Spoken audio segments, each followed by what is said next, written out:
Let's get around Europe and see if there's anything else going on. Now, we obviously talked about Milan briefly because they had tried for Joe Gomez and decided in the end not to go for him, thinking him too high of a risk if they couldn't do the full test they wanted to do in time. But there are some other bits going on around Milan as well. Yeah, it was. They even tried a striker swap at the last breath almost of it, where I think Dovbyk, I think it's pronounced, the Ukrainian forward at Roma, was going to move to Milan, and Jimenez was going to move across the other way, like a player swap, obviously with money involved, but they would do that. But Rafaela Pimenta, Mino Raiola's protege, she was in charge of that and said, nah, it's staying. It didn't happen. But the suggestion is mainly because the money wasn't right for all parties, so that's not happened. You'll like this. Who also were Milan speaking to on the last day? Veronique Trev, the one who likes a straightener on the cobbles. Rabiot's Mark was talking to AC Milan. Now, it's interesting that he's not on the deal sheet there that's been put in, but he got a here we go from Fabrizio for this earlier. So I know Marseille were trying to get that deal. Maybe, just maybe, I've got visions of Veronique having a straight punch-up with 8 customs officers at Milan Airport right now or something like that. Completely possible. And yeah, Joe Gomez, there is, I can't remember his name, but they have brought in a young defender because Gomez, in case you missed it, they wanted to do a detailed medical for obvious reasons because of Gomez's history. Didn't have enough time to do it, so moved away from that and have brought in a young defender. Yeah, Veronique has been the spirit animal of this show all summer, and long may her reign continue. 2 other stories to finish with. We'll start with a funny one. Well, I mean, it's funny or it's tragic. It depends on what way you're looking at and at what end at what end of the story you're at. There's so many precious little people on my Twitter timeline that get all upset about everything for everybody. One of them was getting all upset about Jackson. The Jackson to Bayern story. Talk to us about Chelsea and what they did here, because most people perceive this as absolute, just the worst kind of behaviour from that club. I don't think we've ever seen anything like this, and we've seen it a lot in these shows. I think it's the first time I've ever seen a "here we go again" tweeted that way as well. I mean, he's on the plane, he lands, and literally as he lands, he does all the photos. And Liam Delap's got injured earlier in the day, hasn't he? He's walked off, with a hamstring injury. So there were suggestions, and people were like, nah, that won't make a big difference. But yeah, Chelsea obviously pull the plug and say, no, he's not going. Now, do you remember Odin Wingy when he rocked up in the car and got told, no, it's not happening, and he had to turn around? It just shows how much the market has changed now that Ali Barat, the super agent who's pioneered this, and Jackson's agent, Diamanti Kamara, used to play for West Brom and Fulham many moons ago, are just like, nah, we're not turning around. We're doing this deal. And then Ebrels after the game, isn't he, saying, well, we're going to have to speak to, we'll all just sleep on it and see how we get on type of thing and go from there. And then all of a sudden, it's, I want to stay, and he's being told he's got to go back. But Chelsea have looked at this and all of a sudden have gone, hold on, we can get Mark, who is it pronounced, back from Sunderland on loan. And actually, the better option is to do that and leverage even more cash off Bayern Munich. So the loan fee's actually gone up to €16.5 million and an obligation thrown into the mix. So for all the absolute chaos that's gone into this, you've actually got to say, Sweeney Todd and the boys have played this beautifully at the end, haven't they? And they've actually got an even better deal.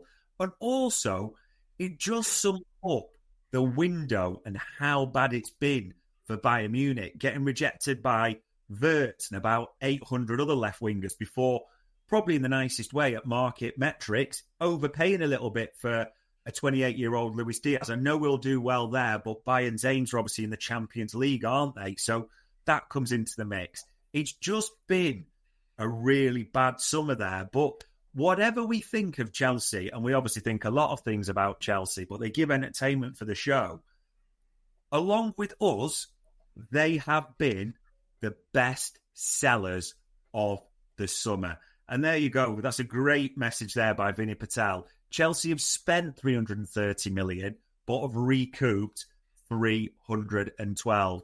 And for once, I don't think they bought the Chelsea pensioners or the table tennis second 11 team again as well. I think it's like proper deals that way. As you say, from when we started this show, they've been tremendous value. And when you see a stat as stark as that, like, my hat is stuck because of my earphones. Otherwise, I would doff it. To be fair, that is impressive. And let's wrap it up then, Dave, with our current story before we sort of revisit everything, because a lot of naysayers have crept into the chat. The doom mongers are amongst us. But let's go to Newcastle, because you have already talked about how they sort of did a number on us with Asula and Frankfurt. We've touched on this, but let's just wrap it up and get the details of that one.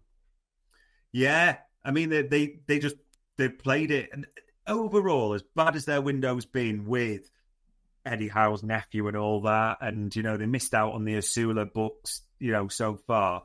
If, as expected, happens, Isak departs, who didn't want to be there, and they get in Visser. They've got in Giant Wolfang, Jacob Ramsey. I would suggest for Newcastle, total by fluke, because they missed out on 900 other targets.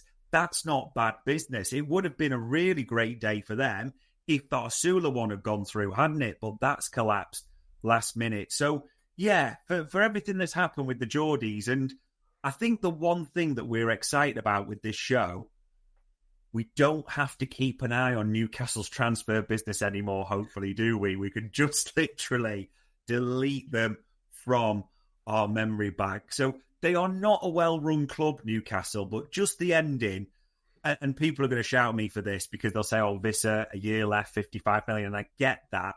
But with the Isak money, the 2-4 with Jacob Ramsey, I would suggest it's not the worst ending for them.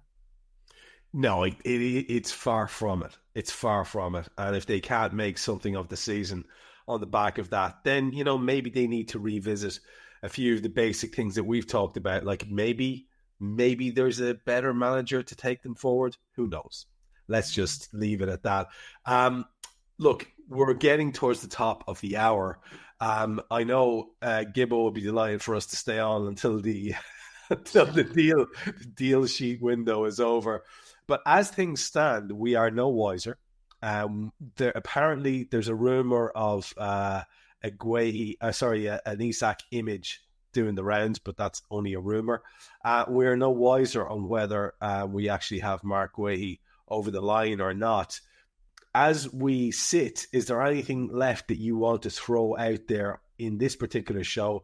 Anything that's come to your attention in the last couple of minutes or over the course of the show that you want to fit into the agenda just before we wrap it up? No, to be fair, we've tried our best to do the sort of carve tit head type of updates as we've got them, in that regard. But it is interesting. We talked about the 3 confirmations left, and all 3 as it stands are on a deal sheet, aren't they? Isak, Guehi, Harvey Elliott. So Liverpool are now in the 2-hour window. When I say 2-hour window, 1 hour 28 as it stands to get those done. The smart money says now, obviously 9 o'clock at the earliest, but then there's going to be press and all that. So we are waiting with bated breath, people, the same as you, any second now, or up to 9 o'clock or even past 9 o'clock, what is happening with these 3 players. Same as you, it's fingers crossed and see what happens. Hang on, I've got a text here from Harry Redknapp. Yeah, he knows fuck all as well. Yeah. So we're all just waiting. Hopefully these things get done. I'm not going to promise you that there'll be content. There he goes. I've been waiting for that. Hopefully these things get done. We're not going to promise you there's going to be immediate content if they do get done. But at the same time, you can be fairly sure that we'll be all over it as a channel if we can see a picture of Isak in red and Mark Guehi ends up as a red as well. For now, we're still in the dark about Harvey Elliott leaving too. But let's just wait and see. We'll look forward to the wrap-up show, which Dave and I will do, looking back at the business of the entire window with the sort of perspective of everything Yeah. being done and dusted. Dave, for an absolutely brilliant summer of bringing information to us, I have to say, savage shift by you gathering all this, making all those phone calls. I understand the effort that goes into it, and it has been a joy to do the show. Tremendous fun.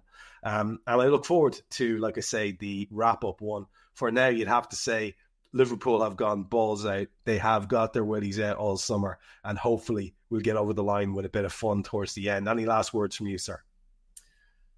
What a summer. To be honest, I'm ready for the season to end after 3 games now already. It's just been that much going on, hasn't it, over this period? But, yeah, like you, even with all the drama that's been going on for months, we are still at the last minute.